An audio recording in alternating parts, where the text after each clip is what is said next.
So we're here at the European Microwave Week to showcase the range of offerings we have developed within the AD GPU. They are all based around the VST3 and the use of the coprocessor and the close architecture with the FPGA we have. The first demo that you see running over here is the data link demonstration. It showcases how we can leverage the VST3 plus FPGA coprocessor to stream IQ data in and out of the FPGA and then play them back in RF. One typical use case for this one is to emulate a modem, so for modulation, demodulation, in loop back, just like you can see here. On top of that, similar application uses the combination again of a VST and FPGA to do channel emulation, and so we can add on top of that a connection to our satellite link emulator, where you can see that we are now emulating the entire test loop, starting from the emulation of the ground station with the modulator, demodulator, and then connecting that to the channel emulation, where we simulate the passage of a satellite in orbit over the ground station under test. This is one of the more advanced features that we're demonstrating around the VST3. There are, of course, going back to some basic functionalities of the VST3 that would include the use of Instrument Studio and the software front panels we have developed for basic spectrum analysis and RF signal generation.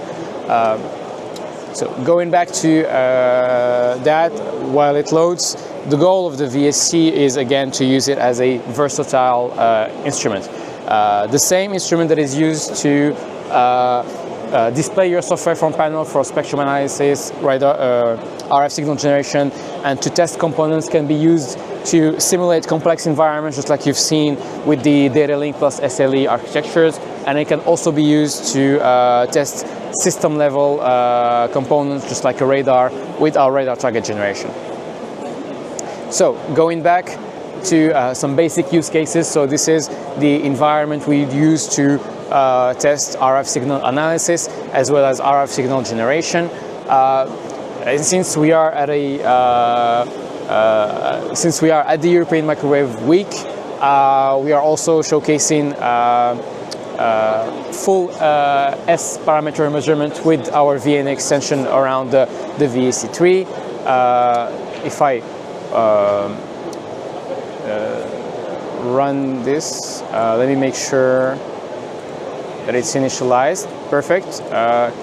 Loading the cal set and running the VNA. You can see here full S parameters being performed around a component which is a low pass filter that we're measuring here.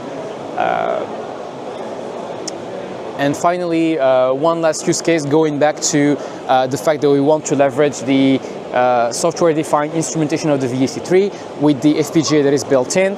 A great use case for this one is our radar target generator.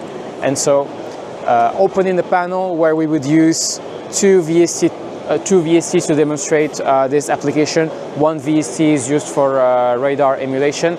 Another VST is used for doing that radar target generation. So first, what I'm going to do is run my radar emulation, and then I'm going to open the RTG UI, initialize my VST for radar target generation, and I'm going to jump directly to using a scenario generation where I'm going to create two targets which are going to start at the same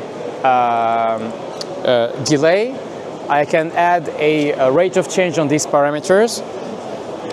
So just to go back a bit on the RTG, we are able here to receive an incoming pulse from a radar and manipulate that pulse to generate 4 targets, from which we can independently control any of the delay, attenuation, and frequency offset parameters.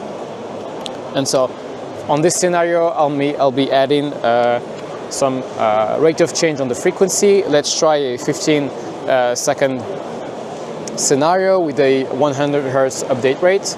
let's start our radar target generation. First, let me connect to RTG and then set target motion parameters, and you can see the effect it has with our RTG generating the two targets with a specific scenario, while our second VST is emulating the radar. So as a summary, again, we have a very strong demonstration here of the capabilities of the VST3, from doing basic spectrum analysis, signal generation functionalities, to testing very advanced and complex components, and also system level, while still being an open platform that leverages the combination of FPGA, VST, and that streaming architecture.